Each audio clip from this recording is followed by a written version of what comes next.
কিন্তু যখন সন্তানের দিকে তাকিয়েছি তখন বারবার একটা কথাই মনে হয়েছে যে না, আমি ওর জন্য ভীষণ ইম্পর্ট্যান্ট।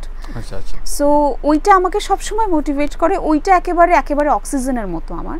কিন্তু বাকি যে আপনি আমাকে যা দেখছেন সেটা আমি মনে করি অবশ্যই আমার বাবা মায়ের অনুপ্রেরণা তো আছেই, কিন্তু সেইটা এখন যে আমি নিজেকে বলতে পারি যে বন্ধুবান্ধব থাকে, কিন্তু দিন শেষে কতক্ষণ তাদেরও তো নিজস্ব জীবন রয়েছে। একদমই না, যেহেতু আমরা দুজনে খুবই, সেও খুবই ইন্ট্রোভার্ট, আমিও খুবই ইন্ট্রোভার্ট, আমাদের দুজনেরই খুবই মিউচুয়াল কথা বলে আমরা অনেক সময় নিয়েছি। তোরা দুজন প্রচন্ড অল্টার ইগো কাজ করতো, বাট যদি ওটা থাকতো তাহলে আমরা কিন্তু একেবারেই এখন বন্ধুর মতো। এবং আমাদের কাছে আমাদের সন্তানের কারণে আমার সন্তান এতটুকু আমি বলতে পারি, আমার সন্তান কখনো আমাদেরকে ঝগড়া করতে দেখেনি। এবং আমাদের এই ধরনের যে এই বিষয়টা একদম আমাদের মাথায় একটা জিনিস সবসময় থাকে যে এটাতে ওর কোনো দোষ নেই। এবং আমার বাবাও যেহেতু আর্মিতে ছিলেন এবং উনিও আর্মি, মানে ওনারও ওরকমই, মানে ওরকমই, হ্যাঁ একেবারে যেটা বলেন হ্যাঁ তো হ্যাঁ, না তো না, কখনোই সেটা ইয়েস কখনো নো হয়ে যায় না, কখনো ইয়েস হয়ে যায় না, কারণ উনি আগেই মানে খুবই দূরদর্শী এবং উনি খুবই ভান করা পছন্দ করেন না। এবং ওনার যে এই যে সততার যে ব্যাপারটা, এইটা আমাকে ভীষণভাবে ইন্সপায়ার করে। এবং ধরেন উনি একটা ক্লাস নেবেন, মানে আপনি টায়ার্ড হয়ে যাবেন কিন্তু স্যার কখনো টায়ার্ড হন না।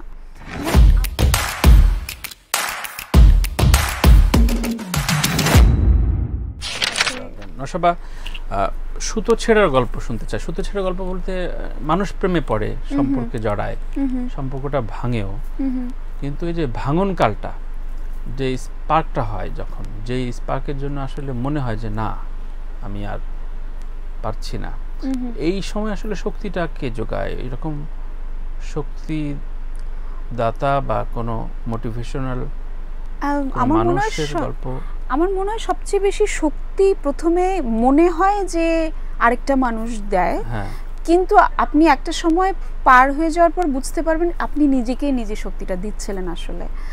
অ্যান্ড স্পেশালি আমার মনে হয়, আমি বাকিদের কথা জানি না, স্পেশালি আমার মনে হয় আমার মতো যারা রয়েছেন একটু ইন্ট্রোভার্ট অথবা খুব বেশি প্রকাশ করতে পারেন না, দিন শেষে আমরা আমাদের নিজেদেরকেই মোটিভেট করি। অবশ্যই সেক্ষেত্রে একটি গান, একটি কবিতাও কিন্তু আমাদেরকে মোটিভেট করে যখন আমরা একটা ভাঙনের ভিতর দিয়ে যাচ্ছি অথবা যে কোনো ধরনের ইমোশনাল টার্বুলেন্সের ভিতর দিয়ে যাচ্ছি।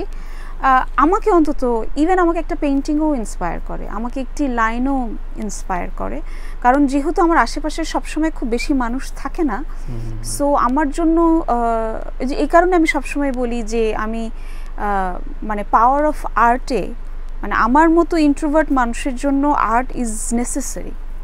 মানে আমি যদি সৃষ্টি করতে না পারি আমার মনে হয় আমি পাগল হয়ে যাব, মানে একেবারে ক্র্যাক হয়ে যাব। কারণ আমার যেহেতু খুব বেশি মানুষের সাথে, আমি মানুষের জন্য কাজ করি, কিন্তু মানুষের সাথে খুব গল্প করা অথবা মানুষের সাথে শেয়ার করা সেইটা আমার খুব কম। তার মানে আসলে সাপোর্ট হ্যান্ডগুলো ঠিকঠাক মানে মানসিকভাবে শান্তি দিতে পারে না নিজে যতক্ষণ না নিজেকে না বোঝায়, এটাই তো আমি এটা মনে করি। এবং আমার সন্তান অবশ্যই আমার একটা লক্ষ্য, যে যার কারণে আমি বারবার উঠে দাঁড়াচ্ছি অথবা যার কারণে হেরে যাচ্ছি না।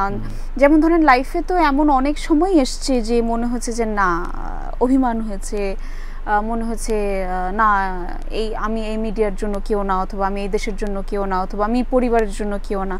কিন্তু যখন সন্তানের দিকে তাকিয়েছি তখন বারবার একটা কথাই মনে হয়েছে যে না, আমি ওর জন্য ভীষণ ইম্পর্ট্যান্ট। সো ওইটা আমাকে সবসময় মোটিভেট করে, ওইটা একেবারে অক্সিজেনের মতো আমার।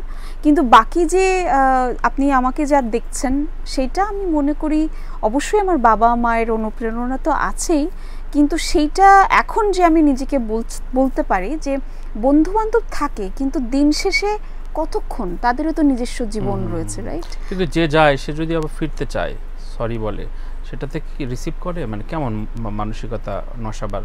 না ভুলটা না, এটা না, আমার কাছে মনে হয় কি যে আমি যে ধরনের অথবা উনি যে ধরনের, আমরা খুবই এই ব্যাপারটাতে আমাদের খুব তাড়াহুড়ো কোনো ছিল না, অথবা বিষয়টা এরকম না যে ওয়ান ফাইন ডে আমাদের একটা ঝগড়া হলো, আমরা মনে হলো যে মারামারি ফাটাফাটি করে তুমি আমি না আমি তোমার না, না না বিষয়টা একদমই না। যেহেতু খুবই আমরা দুজন খুবই, সেও খুবই ইন্ট্রোভার্ট, আমিও খুবই ইন্ট্রোভার্ট, আমাদের দুজনেরই খুবই মিউচুয়াল কথা বলে আমরা অনেক সময় নিয়েছি। তোরা দুজন প্রচন্ড ইগো অল্টার ইগো কাজ করতো, বাট যদি ওটা থাকতো তাহলে আমরা কিন্তু একেবারেই এখন বন্ধুর মতো।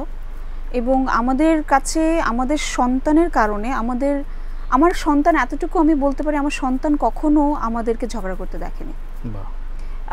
এবং আমাদের এই ধরনের যে এই বিষয়টা একদম আমাদের মাথায় একটা জিনিস সবসময় থাকে যে এটাতে ওর কোনো দোষ নেই। সো ওইটা আমি করতে চাই না। এবং আমি আরেকটা জিনিস মনে করি, সেটা একেবারে এটা মেবি আমি পারিবারিক শিক্ষার কারণেই হয়েছে, সেটা একটি বাচ্চা কখনো, মানে এটা একেবারে আমার পার্সোনাল মনে হয়, একটি বাচ্চা কখনোই মানে হাফ, মানে যেমন ধরেন আমার কাছে মনে হয় যে আমি যেহেতু অনেক বাচ্চাদের নিয়ে কাজ করি, এটা সেই জায়গা থেকেই বলছি, এমনি হঠাৎ করে মনে হচ্ছে না। আমি অনেক যেহেতু অটিস্টিক বাচ্চাদের নিয়ে কাজ করছি, আমি ক্যান্সার পেশেন্টদের নিয়ে কাজ করছি, ব্লাইন্ড বাচ্চাদের নিয়ে কাজ করছি, আমি দেখেছি যে মায়ের প্রয়োজনীয়তা বেশি, অবশ্যই বাবার উপস্থিতিও ভীষণ প্রয়োজন। না হলে একটি বাচ্চার ভেতরে আমি হয়তো বা মনে করছি যে না আমার সন্তানের জন্য কারো প্রয়োজন নেই, অন্তত আমি মনে করি দাদা নানি চাচা ফুপু সবকিছুর প্রয়োজন আছে। আচ্ছা, কিন্তু সমাজ কিছু কিছু জায়গায় এগুলো খুব অন্যরকম ফ্যান্টাসি ভাবে, এরকম সম্ভব কিনা। তাহসান মিথিলার কিছু গল্প বেরিয়েছে, আজকে নশবা বললো, এরকম কিছু আছে যে না ঠিক আছে, সেপারেট হয়ে গেলে তো একজন আরেকজনকে গালাগাল দিবে সমানে, যে ও ভালো না, ওর সমস্যা ছিল, আমি অনেক সহ্য করেছি। এটা আবার মিডিয়া ইন্ডাস্ট্রিতে ইদানিং খুব প্রকাশ পাচ্ছে যে না আমরা খুব মিউচুয়ালি একসাথে কফি খাই, বাচ্চার জন্য একসাথে ঘুরি। সো এই মনস্তত্ত্বগুলা মানে নিজেরা দুজন খুব ম্যাচিউর জায়গায় থাকলেই সম্ভব হয় নাকি? অ্যাবসলিউটলি। আমাদের তো অনেক বছর ধরেই, এবং সেই বিষয়টা আমরা আমাদের সন্তানকে যেভাবে বুঝিয়েছি, এবং আলহামদুলিল্লাহ আমার মেয়ে জিনিসটাতে এত মানে পজিটিভলি এখন জিনিসটাকে হ্যান্ডেল করছে। মানে এখন তো সত্যি কথা বলতে আমি মনে করি যে ও আমার বাড়ির কর্ত্রী, মানে ও যেইভাবে যেই ম্যাচুরিটি অথবা যেই ধরনের কনফিডেন্স নিয়ে বড় হয়েছে, সেইটার একান্ত আমি তো একা করিনি। সেক্ষেত্রে তার বাবার, যেমন ধরেন ও আমার পছন্দের গানটাও শুনে, ওর বাবার পছন্দের গানটাও শুনে। আচ্ছা, সো স্কুলে ও কিন্তু যেই ধরনের ওর মানে লেখা অথবা ওর টিচাররা আমাকে বলে যে ওর লেখার হাত ভীষণ ভালো, এটার কারণটা কিন্তু ও একটা দুটো জায়গা থেকে ভীষণভাবে এনরিচ হচ্ছে। আমি হয়তো বা ওকে থিয়েটারে নিয়ে যাচ্ছি, কিন্তু ওর বাবা ওকে খুব ভালো ভালো মিউজিক্যাল কনসার্টে নিয়ে যাচ্ছে।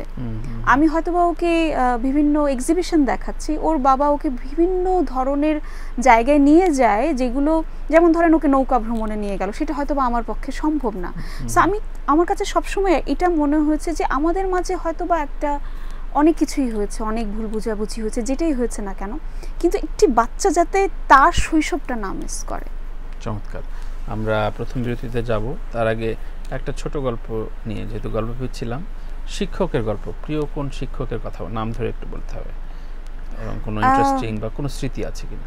অনেক স্মৃতি। আমি আসলে ভীষণভাবে স্পেশালি আমার বাবাকে আমি আমার সবচেয়ে বড় শিক্ষক বলি, কিন্তু এর পরেও মানে উনি আমাকে জীবনের সবকিছু ক্ষেত্রে, মানে ধরেন আমি আমার বাবার সাথে এত বেশি যতটা না, মানে ধরেন খুব আহ্লাদি ব্যাপারটা ছিল না যে উনি আমাকে থাকে না যে বেবি সোনা গুতু সোনা এরকম কিছু না, খুবই ম্যাচুরলি হ্যান্ডেল করতেন।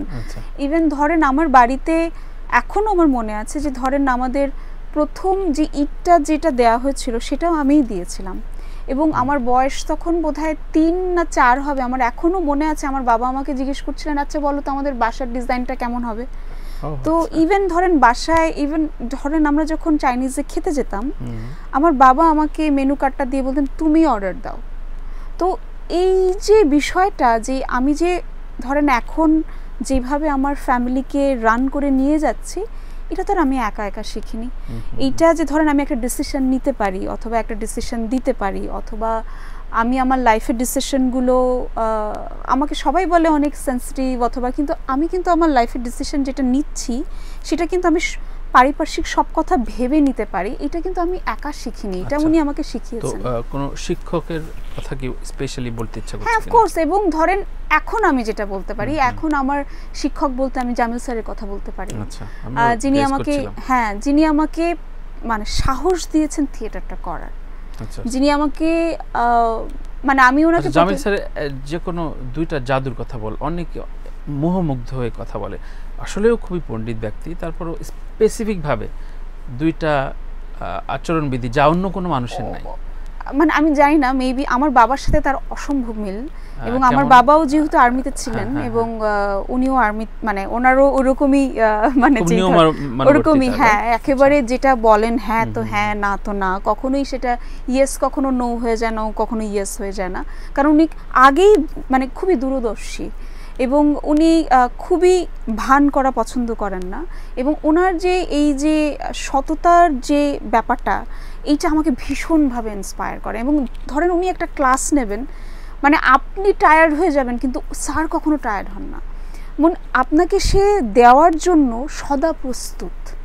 এবং এইটা আমাকে ভীষণভাবে, কারণ এইটা আমাদের এখনকার শিক্ষকদের মধ্যে আমি খুবই কম পাই, যে সদা প্রস্তুত, মানে আপনি কি প্রশ্ন তাকে করতে চান, আপনি কতবার তাকে প্রশ্ন করতে চান, আপনি কতটুকু জানতে চান, মানে তার কোনো ক্লান্তি নেই। আমি অন্তত ক্লান্ত হয়ে গেলে আমি কখনো জামিল স্যারকে ক্লান্ত হতে দেখি নাই। চমৎকার, বেশ কিছু গল্প শুনলাম, রাত আড্ডা চলবে, নশবা চমৎকার করে কথা বলে। সো আমরা আরও অনেকক্ষণ বিভিন্ন বিষয় নিয়ে আলাপচারিতায় থাকবো। চলবে রাত আড্ডা, ব্রট টু ভিশন স্মার্ট টিভি। জানিয়ে রাখি, ডলবি ভিশন এবং ডলবি অ্যাটমস সম্মিলিত ভিশন টিভি নিখুঁত ছবি আর স্পষ্ট শব্দের সাথে দেখুন নতুন দুনিয়া। খুব শিগগিরই ফিরছি, সঙ্গে থাকুন। সঙ্গে রয়েছে আমাদের প্রিয় তারকা নশবা।